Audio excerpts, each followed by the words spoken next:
What should Rajini do about the Thalaivar173 debacle with Sundar C making an announcement through his wife Kushbu's account in the internet, stating that he has great respect for the two stalwarts of Tamil cinema, Rajini and Kamal, but due to unavoidable reasons, he would not be able to proceed with the project.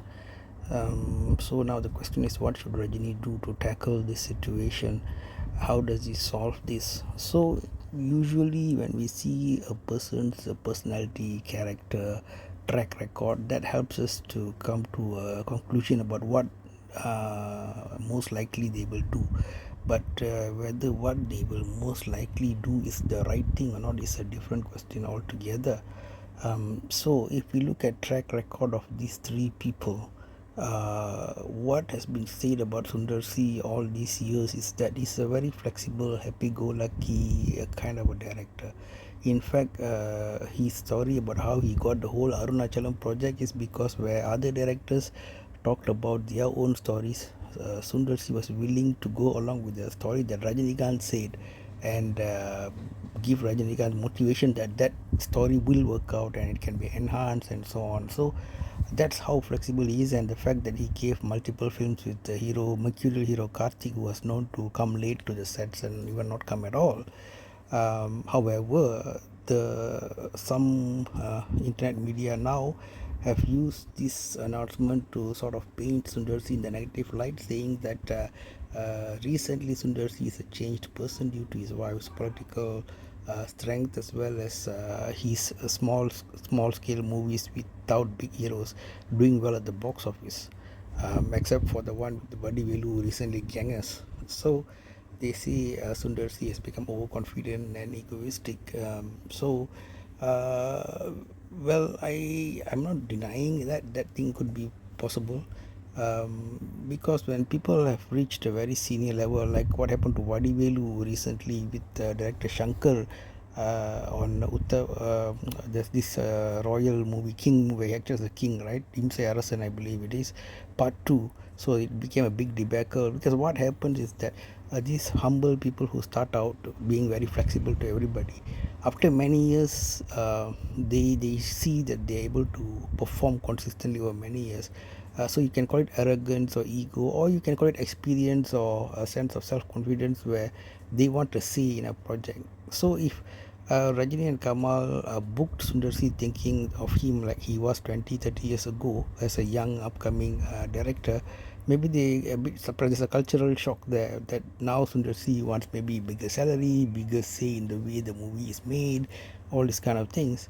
And Sundar C also might find that the way the heroes are communicating with him gives him more pressure compared to his comfort zone, where he's used to working with these small time heroes where there's much less of a pushback and so on. All right. So how far Sundar C contributed to this event? I think it's quite a big proportion. Why?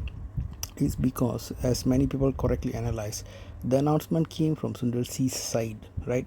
If all three parties, Rajini, Kamal, and Sundar C, had discussed about this matter and came to a conclusion, probably it will be because RKFI is the producer, so they would have made an official announcement saying that due to irreconcilable differences or some diplomatic word, due to different viewpoints or creative differences, that's a popular word. All three of us decide to separate. Maybe we'll come together another project, blah blah blah, and so on. Usually, you'd expect the production house to do that. Traditionally, or maybe it's a statement by all three, signed by all three or something, so it shows like a teamwork or something like this. So for Sundar C alone to have just put it out there like that, that's very peculiar, right? I think Sundar C is in a place where he's financially and social support wise and all in a very strong place, so he can afford to do such a thing, like just U-turn and throw everything away and walk off. Now uh, we talked a bit about Sundar C and Rajini's film Arunachalam. It did quite well at the box office. There's no doubt about that, and he has a lot of respect for Rajini. We all know that. But regarding Kamal, it's a bit of a different story, because the film he did with Kamal, Anbe Sivam, number one, the rumors of Kamal Ghost directing it, with Sundar C just walking around having not having much to do, right? And also the fact that it didn't do well in the box office. Okay, and when during the recent interviews, if you see, he says that due to this movie, he had like almost 8 months of no income and no opportunity to work as a director until he gave his own comeback through a comedy movie. So, did Kamal reach out to him or offer him another opportunity to make a commercial movie, or even pick up the phone and call him? Does Sundar Si hold a grudge on how he was treated after that project finished, Unbasivam?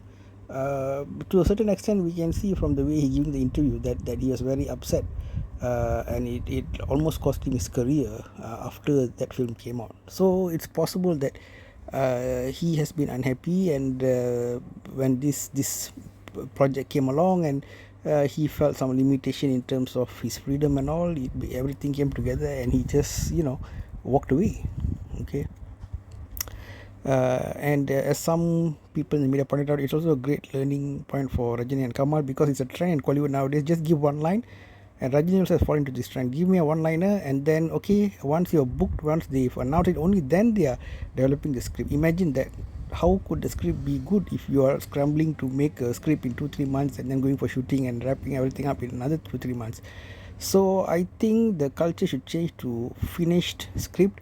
Maybe for different heroes they can change some cosmetics here and there, but they should bring in a fully developed script. I'm sure directors have a lot of it, but they also become lazy. They just have one-liners, about 10 one-liners, and after somebody confirms only they bother to sit and polish it out. I think that's like a bad habit, right? And not they're paying the price for it. So I think it's a lesson for all parties involved.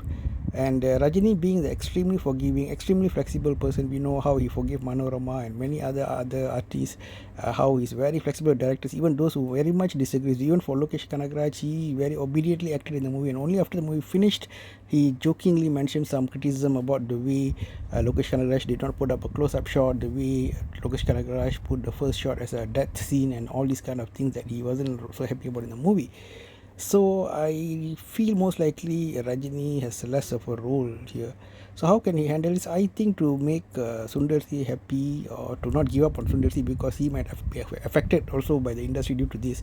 What Rajini can do is maybe choose a neutral producer like Wales and then do a small project. Sundar Si, support him. For Kamal, he can try to get a director who will sort of gel well with Kamal, somebody.